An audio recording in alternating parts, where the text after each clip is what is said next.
Say that again. Yeah, I actually taught in this classroom for 1 year, so it's only been a year. The way I got started, that's a good question. When I was a kid, I read things like The Hobbit and science fiction like Asimov, Arthur C. Clarke, Ben Bova, among others. A lot of my early writing was sort of imitations of that. It was bad. This is one of those things, like most skills in life, you start out badly and then you get better at it as you go along. Um, that's a necessary step. Like, you have to do it badly. There are a lot of people, and probably even people in this room, that write things and never let anyone read it. I was like that as a kid, and it's difficult because you put yourself out there. You write something. Probably the first stuff you write isn't the greatest, and you put it out there for someone else to look at, and they may not like it. They may actually tell you that it's bad. If you're going to do this as a living in any kind of way, you got to be willing to do that, and that's part of the process of actually getting better. Sometimes knowing that you're writing and someone is going to read it, whether it's a publisher or a teacher or anyone else, that idea of audience actually makes you write better because you know how another person's going to see it as opposed to just for yourself.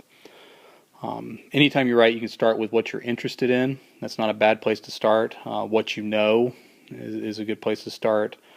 But then you have to also learn how to make that interesting to someone else that's not you. You may love zombies, and anything with zombies is good for you, or vampires, or whatever your thing is.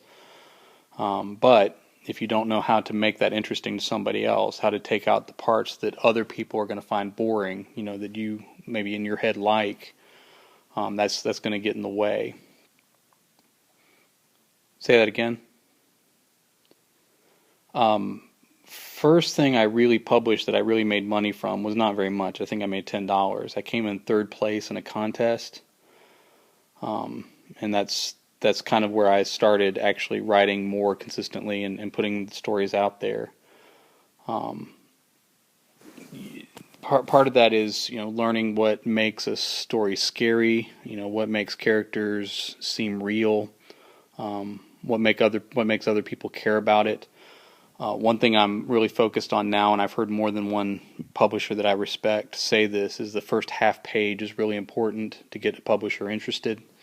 If you can't be interesting in that first part, you're going to lose them. And a lot of times, writers will use that first half page to just kind of talk about the setting or set things up. And a lot of times, it's better to have something more interesting happening there if you're trying to sell that story. Some people like the slow build, others, that keeps the story from actually being sold. So it's kind of a dilemma there.